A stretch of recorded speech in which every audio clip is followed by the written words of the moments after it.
UNTV News and Rescue.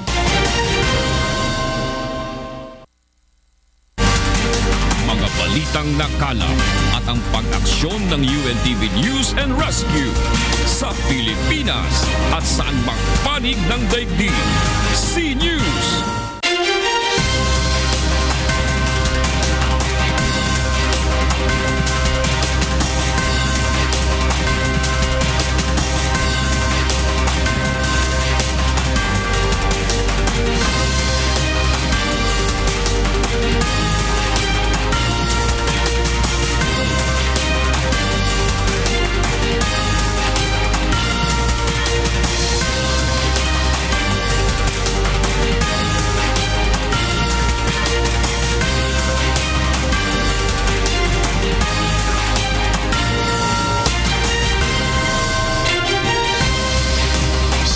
Mainit na balita ngayong tanghali.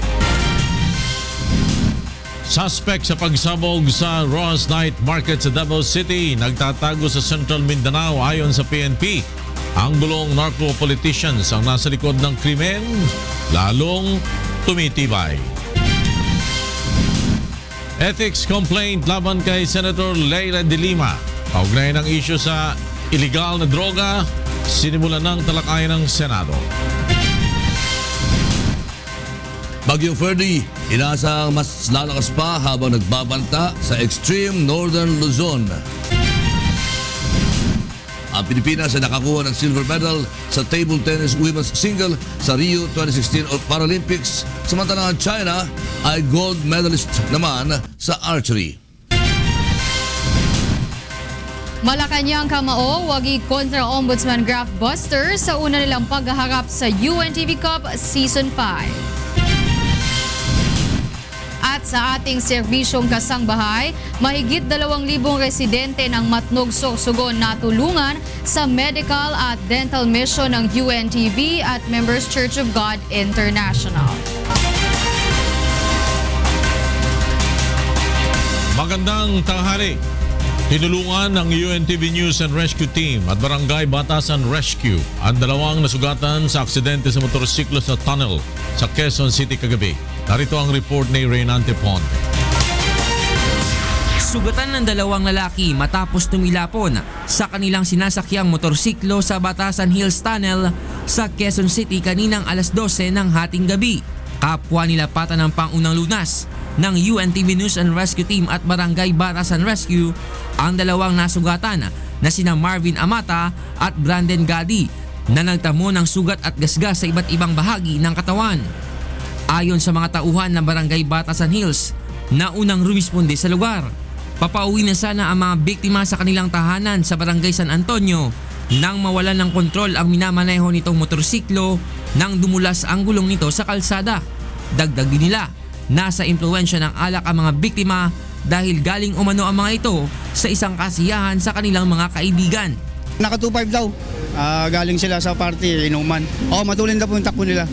Pagkatapos malapatan ng pangunang lunas, ay dinala na ng first responder ng Barangay Batasan Hills Rescue ang mga biktima sa East Avenue Medical Center. Reynante Ponte, UNTV News and Rescue, Quezon City. Narespondihan naman ng UNTV News and Rescue Team ang isang babaeng nabangga ng motorsiklo sa Mandawi City, Cebu kagabi. Narito ang report ni Marlon Abique.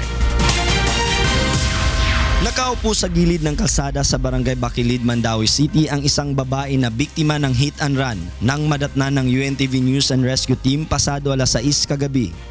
Kinilala ang biktima na si Grace Pareha, 40 taong gulang, residente ng AS Fortuna Street, Mandawi City. Nagtamo ng galos sa kanyang kanang paa si Grace at idinadaing ang pananakit ng kanyang paa at hita. Agad na nilapatan ng pangunang lunas ng UNTV News and Rescue Team ang sugat ni Grace at nilagyan ng splint ang deformity. Pagkatapos ay dinala ng grupo si Grace sa Vicente Soto Memorial Medical Center para sa karagdagang atensyong medikal. Ayon kay Grace, patawid siya sa AS Fortuna Street nang mabangga ng isang motorsiklo. Tinulungan pa siya ng driver ng motor na makatayo, ngunit nang makitang paparating ang traffic police ng Mandawi City ay bigla itong umalis. Iniimbestigahan pa ng mga otoridad kung sino ang nakabangga sa biktima. Marlon Abique, UNTV News and Rescue, Cebu. Tinatalakay ngayon ng Senate Ethics Committee ang mga reklamo na nag-uugnay kay Senator Leila de Lima sa illegal na droga. Mula sa Pasay City, may report si Joyce Balancio live. Yes, Joyce. Magtatanghali sa iyo, Lakay. Kakasuspindi pa lang ngayon ng Senate Ethics Committee ng kanilang pagtalakay sa isinumiting reklamo ni Attorney Abelardo de Jesus laban kay Senator Leila de Lima dalaan niya sa pagkakaugnay ng senador sa operasyon ng illegal na droga. Sa naturang reklamo, binanggit ni de Jesus ang naging aligasyon ni President Rodrigo Duterte noong August 17 kung saan sinabi ng Pangulo na tumatanggap o tumanggap ng pera si de Lima sa mga drug lords at ginamit sa kanyang kampanya. Sa pulong kanina ng Senate Committee on Ethics and Privileges na pinangunahan ni Senator Tito Soto, pinag-usapan kung unahin ba nilang talakayin ang issue ng jurisdiction ng komite sa reklamo o ang form at substance ng complaint. Ayon kay Senator Franklin Drilon, dapat desisyonan muna ng komite ang usapin kung meron silang jurisdiction sa naturang reklamo. Pero ayon kay Senator Panfilo Lacson, dapat ay tignan muna kung tama ba ang form ng isinumiting reklamo ng abogado. Nag-imbita naman ng komite ng General Counsel na si Attorney Karen Jimeno upang magbigay ng kanyang question habang nire-resolve ng komite ang complaint laban kay de Lima. Aniya, maaaring hindi maiwasan na matalakay rin ang usapin ng jurisdiction kung bubusisiin ng komite ang form ng complaint. Dito kasi, Lakay, ay tinitingnan na rin kung ang mga aksyon o ginawa ni de Lima na inirereklamo ng complainant ay nangyari ba noong panahon ng kanyang panunukulan bilang senadora. Napag-usapan naman sa komite na maaaring i-amend o baguhin ng complainant ang reklamo kung kakitaan nito na hindi ito sumusunod sa nakatakdang form. Ayon naman kay Senator Tito Soto na chair ng komite ay nagpasa ng amended information si Attorney de Jesus ngayong araw pero hindi mo na ito tinanggap ng kanyang komite dahil hindi naman ito notaryado pa. Dagdag pa ni Soto, upang hindi na lang magkaroon ng issue ay maaari namang sabay na lang desisyonan ng kanyang komite ang form, substance at jurisdiction sa susunod na pagdinig. Samantala, Lakay, hindi na madumating si Senator Leila de Lima sa naturang pagdinig ng komite dahil sa mga oras nito ay hindi pa naman kinakailangan ang kanyang presensya dito sa pagdinig. Pero binigyan na siya niya ng kopya ng reklamo upang maihanda na rin niya yung kanyang magiging sagot. Samantala, dahil iba dun sa mga committee members kanina ay wala pang kopya ng naturang reklamo, ay sinuspindi muna ng committee ang kanilang pagdinig at itatakda na lang ito sa darating na Webes. Lakay? Maraming salamat, Joyce Balancio, nag-uulat mula sa Pasay City. Ipinahayag ni US State Department spokesman John Kirby na wala pa silang natatanggap na formal request mula sa pamahalaan ng Pilipinas sa pag-withdraw ng US troops sa Mindanao. Tiniyak naman ni Kirby na sa kabila ng utos na ito ni President Rodrigo Duterte ay mananatiling kaalyado ng Amerika ang Pilipinas. Sa iba pang balita, may lead na ang Philippine National Police sa pagkakakilanlan ng mastermind o utak sa pambobomba sa night market sa Davao City. Narito ang report ni Sherwin Culubo. Hindi pa rin pinapangalanan ng Philippine National Police ang sinasabing utak o mastermind ng pagpapasabog sa Davao City. Ngunit ayon kay PNP Chief Ronald Bato de la Rosa, may ideya na sila kung sino ang nasa likod ng pambobomba sa Davao City Night Market na ikinasawi ng 14 na tao. Mastermind of the bomber, we already have an idea who they are or who he is. Meron kami idea but hindi pa namin pa-public. Dagdag pa ng hepe ng pambansang pulisya, iahayag nila ang mastermind sa naganap na Davao City bombing sa oras na maaresto na nila ang suspect na umano'y nagtatago ngayon sa Central Mindanao na lugar ng mga armadong grupo. Mahirap. Mahirap sa ngayon. Dahil we don't want to have another Mamasapalo incident.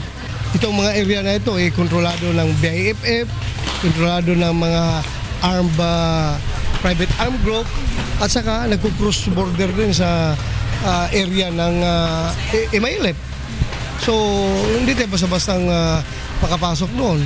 Ayon pa kay De La Rosa, habang tumatagal ang investigasyon ay lalong lumilinaw ang kaugnayan ng pagsabog sa narco-politics. Naniniwala ang mga otoridad na ganti ito ng mga politikong naapektuhan ang pinaigting na kampanya ng pamahalaan laban sa illegal drugs.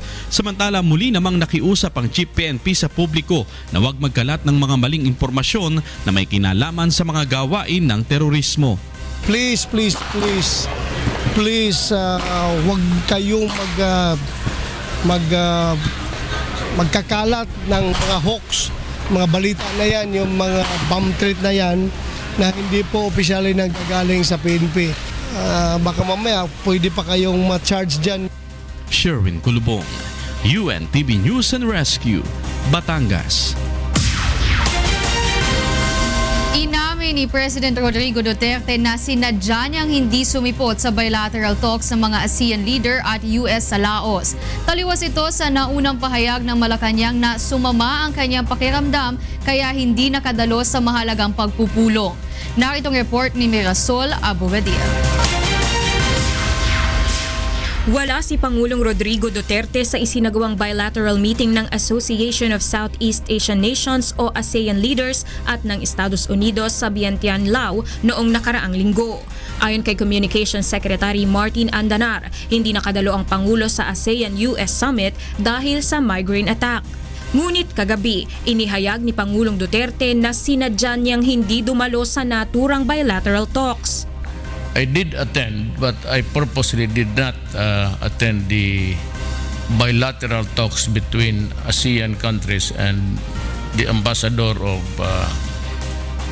the President of the United States. Talagang in-skip ko yun.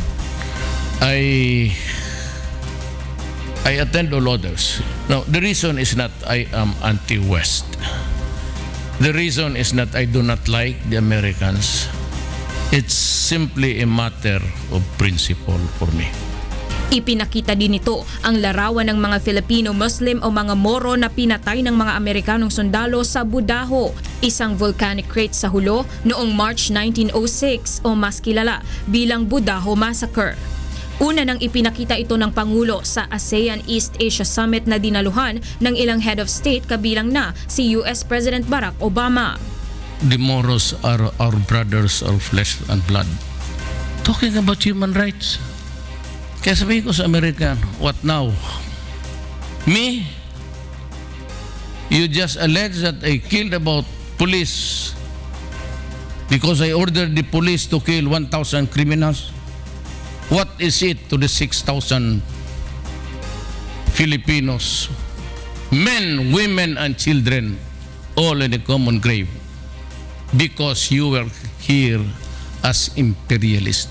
You wanted to colonize my country. Sa huli ay ipinangako ng Pangulo na hindi titigil ang kampanya ng pamahalaan laban sa illegal drugs. Pinuposta ko na ang presidency ko dyan, pati buhay mo. Until the last addict is eliminated. Itong drug campaign, ladies and gentlemen, I assume full responsibility. Mirasol Abugadir, UNTV News and Rescue, Quezon City. Susunod sa C-News. Bagyong Ferdy, posibleng maging super typhoon habang papalapit sa dulong hilagang Luzon. Pagiging epekto ng bagyo pinaghahandaan na ng NDRRMC.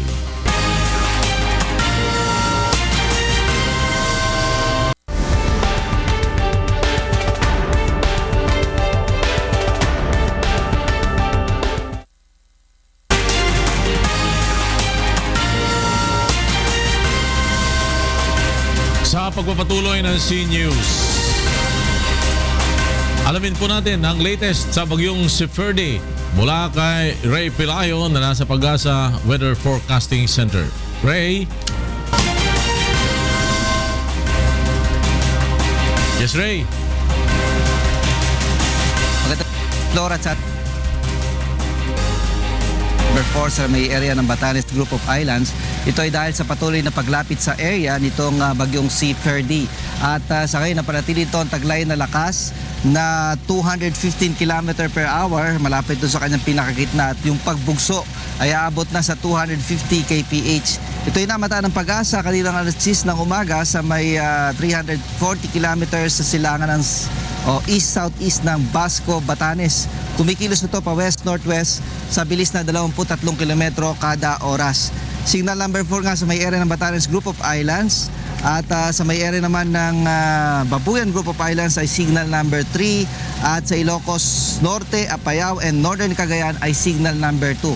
Sa mga nabanggit na lugar ay makararanas po ng masungit na lagay ng panahon. Ang signal number 1 naman ay nakataas na labing bahagi ng Cagayan, Northern Isabela, Kalinga, Abra, and Northern Ilocos Sur.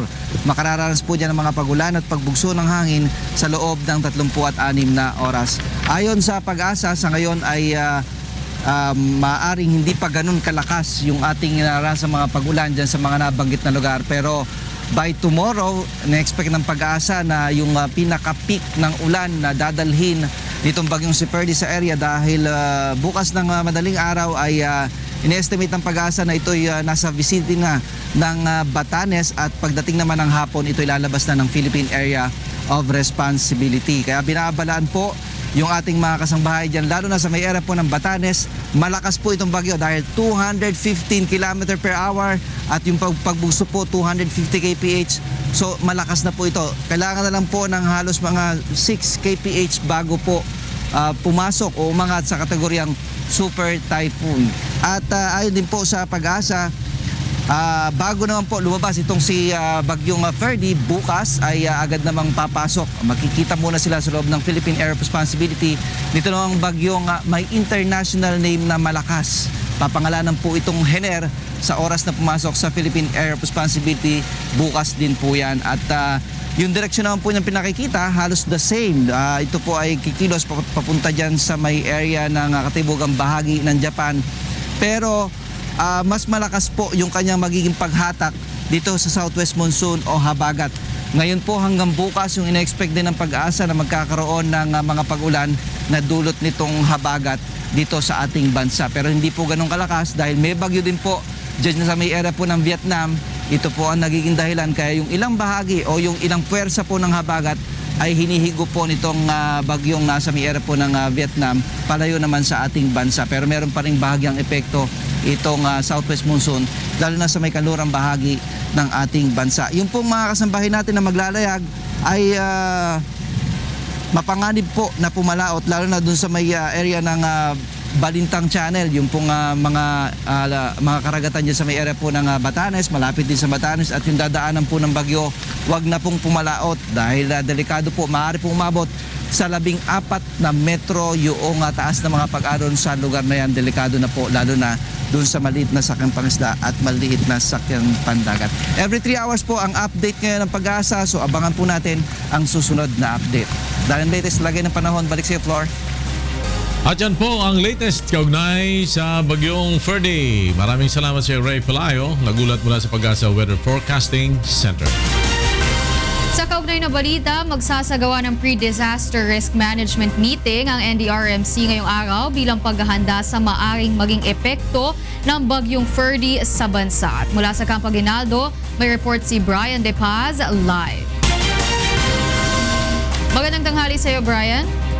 Yes, Waila, magpupulong ang mga ahensya ng pamahalaan sa ilalim ng National Disaster Risk Reduction and Management Council ngayong araw upang paganda ang maigi ang posibleng pananalasa at epekto naman ng bagyong Ferdy sa bansa. Patuloy ang monitoring ng NDRRMC sa pamamagitan ng Office of Civil Defense sa mga probinsya sa Northern Luzon bilang bahagi ng paghahanda sa epekto ng bagyo. Pinayuhan ng pamahalaan ang mga residente sa extreme Northern Luzon na magsagawa ng paghahanda at pag-iingat dahil sa epekto ng malakas na hangin at ulan dulot ng bagyong Ferdy. Lahat ng Local Disaster Risk Reduction Management Council na apektado ng bagyo ay nabisuhan na gumawa ng aksyon at patuloy na monitoring para sa susunod na weather bulletin na ilalabas ng Pag-asa. Tiniyak naman ni NDRRMC Executive Director at Civil Defense Administrator Yusek Ricardo Halad na handa ang mga ahensya ng pamahalaan na magresponde sa anumang untoward incident na sa epekto ng nasabing bagyo. Hinimok rin ni Yusek Halad ang publiko sa mga apektadong lugar na makipagtulungan sa kanilang local government units sa mga ilalabas na babala at aksyon. Alas 2 ng hapon, inaasahang sisimula ng NDRRMC ang kanilang pagpupulong patungkol sa kanilang preparasyon. Balik sa iyo, Waila. Maraming salamat sa iyo, Brian De Paz, mula dyan sa Campo Aguinaldo. At sa hindi kagandahang balita, muling tumaas ang halaga ng langis ngayong araw. Epektibo kaninang alas 6 na umaga, nagdagdag ng 40 sentimo sa kada litro ng gasolina at 30 sentimo naman sa diesel, ang Petron, Shell, Sea Oil, Uni Oil, Eastern Petroleum, Chevron at PTT Philippines. Ang magandang balita, wala naman ang paggalaw sa presyo ng kerosene. Ang oil price hike ay dahil pa rin sa pagtaas ng halaga ng mga produktong petrolyo sa world market. Samantala, tunghayan natin ang mga balita mula sa iba't ibang panig ng Pilipinas mula sa ating kasambahay na si Frima Salonga Gloria. Maya Paaldo, Frima. Dakala salamat lakay at Maya Paaldo karing kay katamong kasambahay. Ining kay katamong balita, iba't king miyayaliwang lugar king kay katamong bansa. Apektado yung kabiyayan daring mahigita at lungdalang magtindauli na ning milyaring pamagsabog king Rojas Market, Davao City. Iniing report ng Janice Inhente.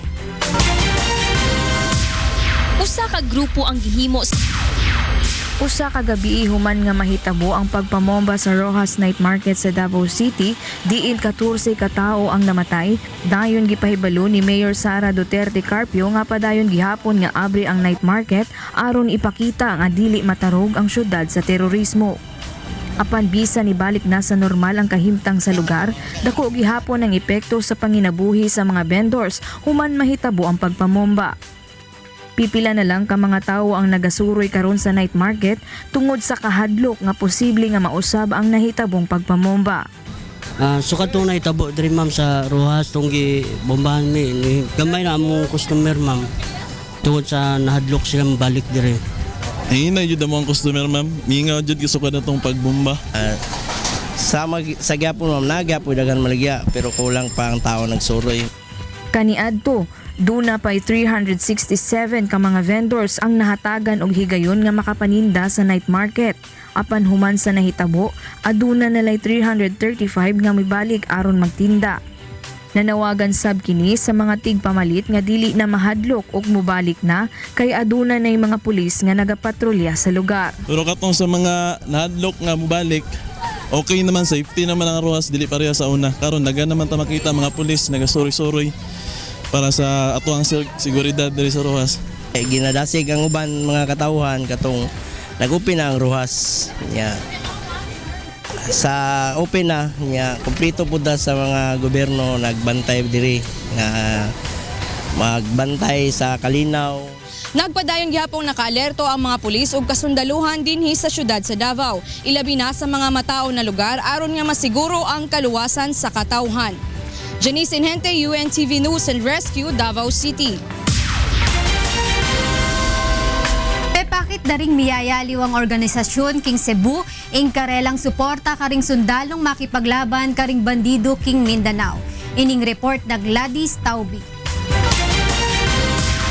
Usa ka grupo ang gihimo sa mga volunteer gikan sa nagkalain-laing organisasyon sa Cebu nga ginganlag support for Filipino troops aron ipakita ang suporta og paghigugma sa mga sundalo nga gipadala sa Mindanao nga gitakdang makigbisog sa mga terorista. Kagahapon mokabat sa usa ka libo nga care packs ang nabuhat sa mga volunteer nga adunay sulod nga sabon, tualya, kamisin, karsunis, tambal ug uban pa gikan sa mga concerned citizen. Initially, we heard about the deployment to Sulu. So, we are requesting friends how we are going to support. No?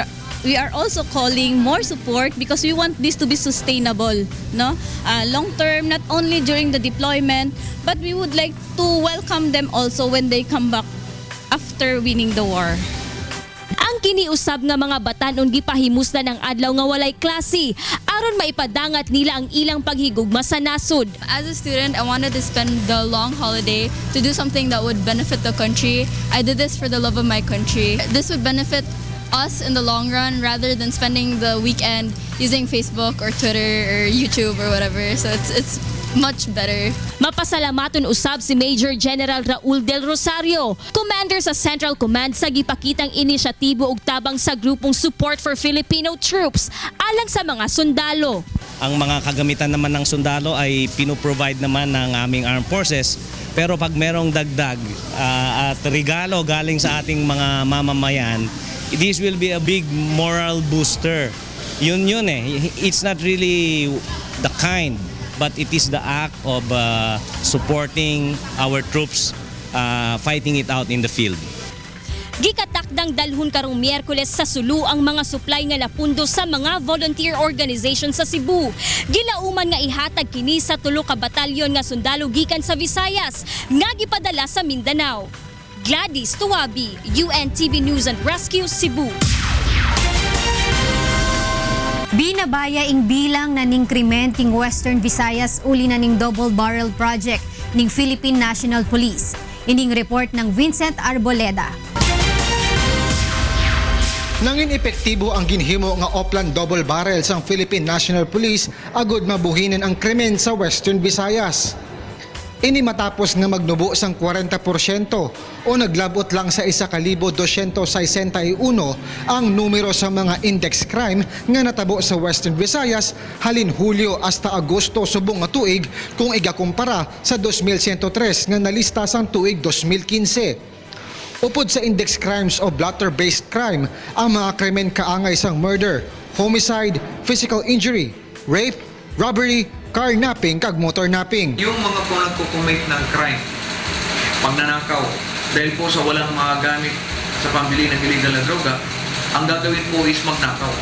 At nakikita po natin nung nasa silda na po sila, 55.80% yung binaba from July to August lang po this year.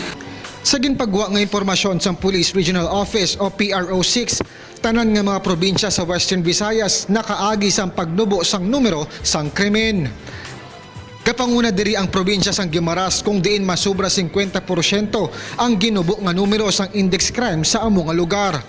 Samtang ginlunsar man sang PRO6 ang ila 24/7 text hotline nga text mo buwas damlag ko nga manginsulugidan sang publiko sa mga gakatabo nga krimen sa ilang nga lugar. Ang sino man makipagbigay po sa atin ng text messages na makabuluhan, meaning that would lead to the arrest of our drug personalities, it will always serve and it will always help saving the future of our children. Nagalao ang Police Regional Office 6 nga pinaagi sa among nga text hotlines mas mapalapit ang publiko sa mga pulis kag makabulig sa pagtapna sang kriminalidad kag droga sa rehiyon. Vincent Arboleda, UNTV News and Rescue, Iloilo. At yan ning kekatamong balita, ibating miyayaliwang lugar king kekatamong bansa. Mibalik kay kayo Ken Lakay. Dakala salamat, Frima Salonga Gloria. Susunod sa C-News. Ipinataw na economic sanctions sa North Korea mas pinatindi ng UN at US kasunod ng panibagong underground nuclear test nito. Malacanang kamao, wagi kontra Ombudsman Graftbusters sa unang pagtutos sa UNTV Cup Season 5.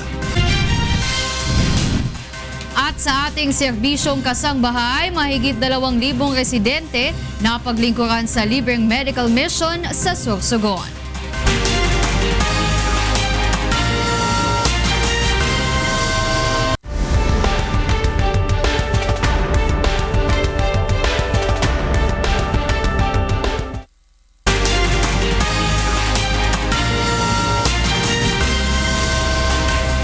Nagbabalik ang C-News.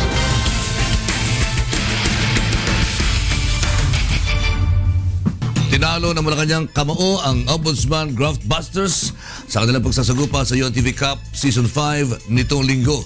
At narito ang report ni Bernard Dadis. De La Cuesta, 3. Yes! Luanzon.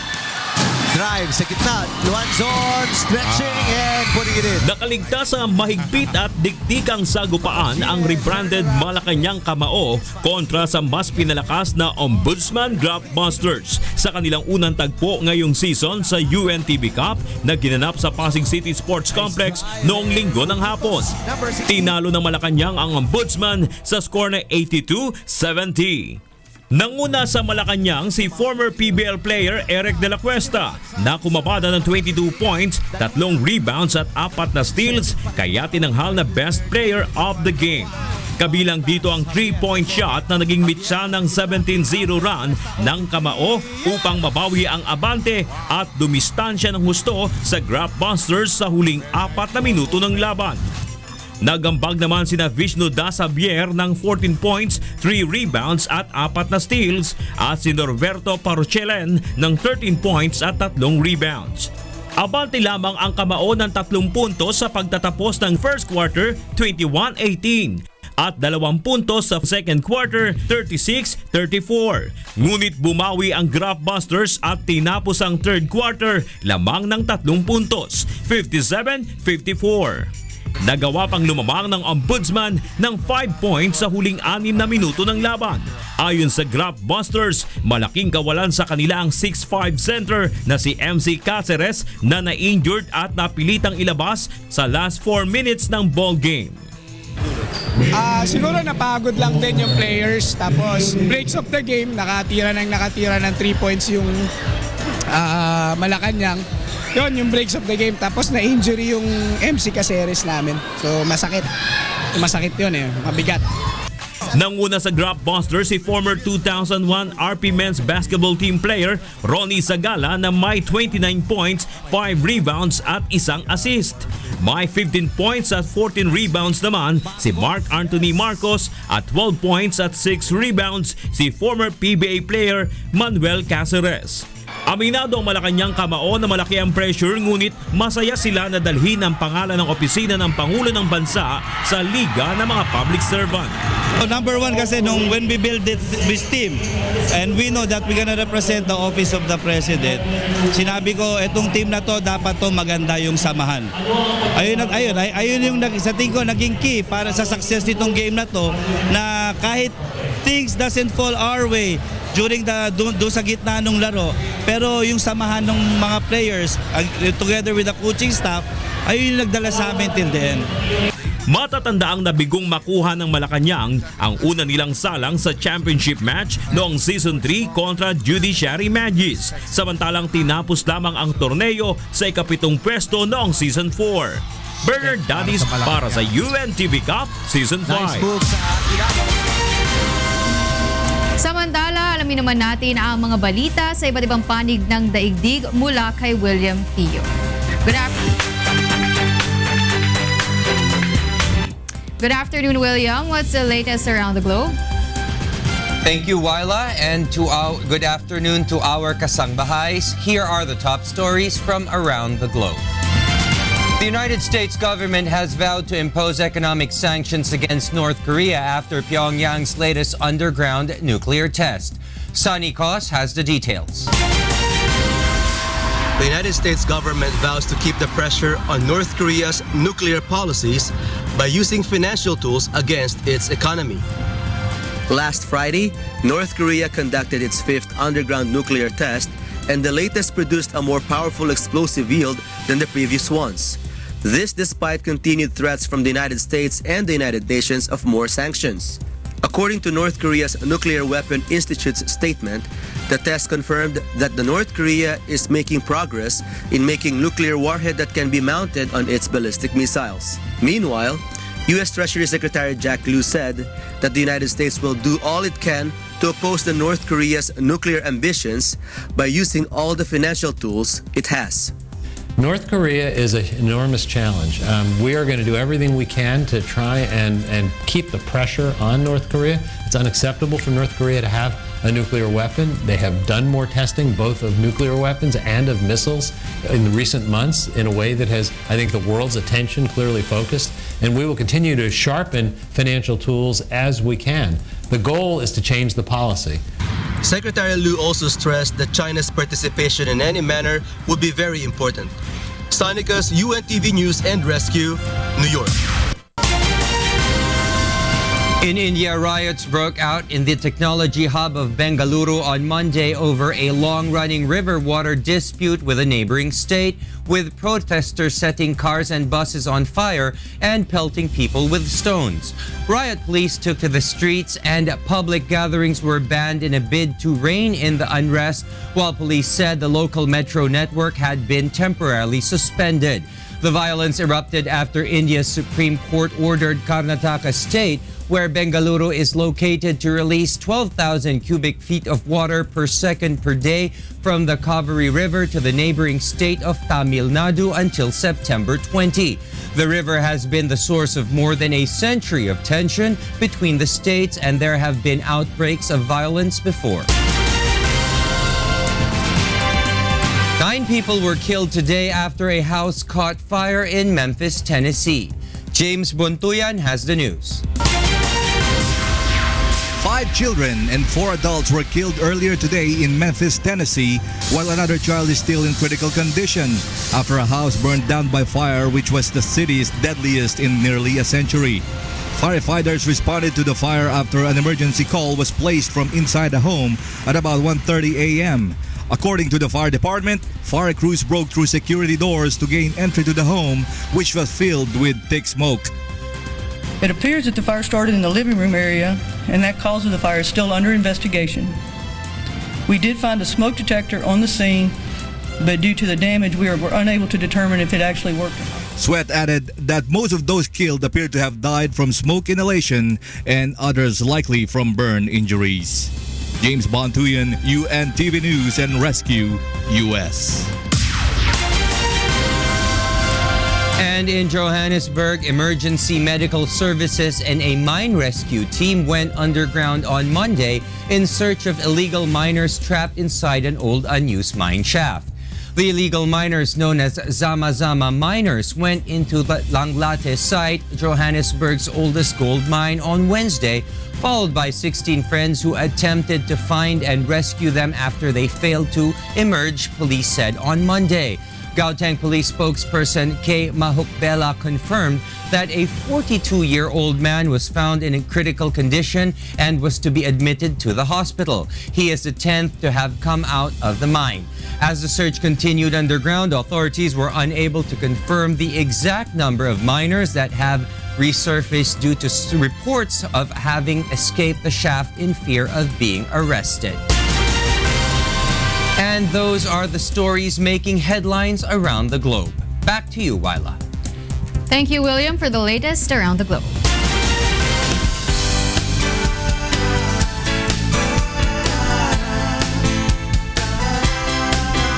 Umabot sa mahigit 2,000 ang 200 residente ang natulungan sa medical mission ng UNTV at Members Church of God International sa Matnog, Sorsogon.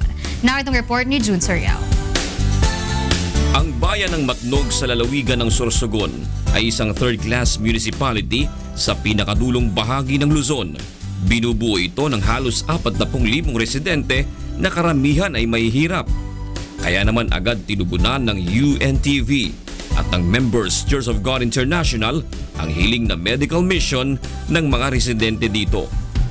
Yung mga tao na dito ngayon, mga galing pa yan sa mga liblib na lugar ng Matnog. Kaya nakikita natin marami sila kasi talagang ang hirap ng makarating ng tulong ng gobyerno dito sa mga lugar na to. Labis naman ang tuwa ng mga ito dahil nagkaroon sila ng pagkakataong magpatingin sa mga doktor at espesyalista na katuwang ng himpilan sa advokasiyang makatulong sa kapwa. So ito pong ginagawa ninyo ay napakalaking tulong, lalo na po sa aming taga-Matnog. Ito ay isang oportunidad. Kaya kailangan naming lahat na taga-Matnog i-grab ang opportunity kasi bihira po itong mangyari.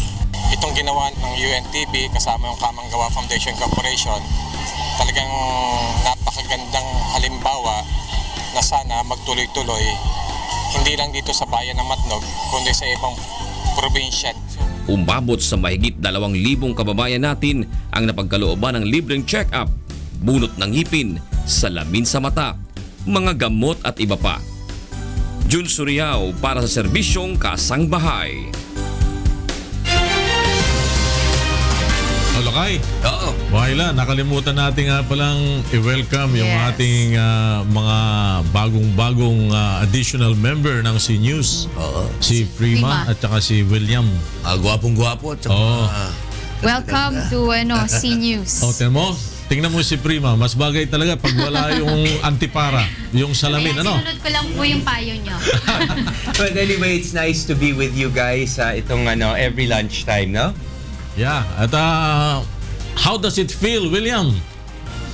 Well, it feels good, Sir Lakay, because I think it's important that we know all of the news, hindi lang dito sa ating bansa, pero kung anong nangyayari sa iba't ibang panig ng mundo. So William, kasama ka naman sa tanghali at bumabalik ka sa gabi. Hindi pa po. Tanghali lang po. Okay. Bumalik ka sa gabi, dagdag na, dagdag naman nakita eh. Okay. Welcome sa inyong dalawa. Welcome. At yan ang mga balitang aming tinutukan at inaksyonan. Dahil sa aming pagbabalita, una ang pagkalinga sa kapwa. UNTVC News. May balita. Saan mang panig ng daigdig. Magandang tanghali po sa inyong lahat.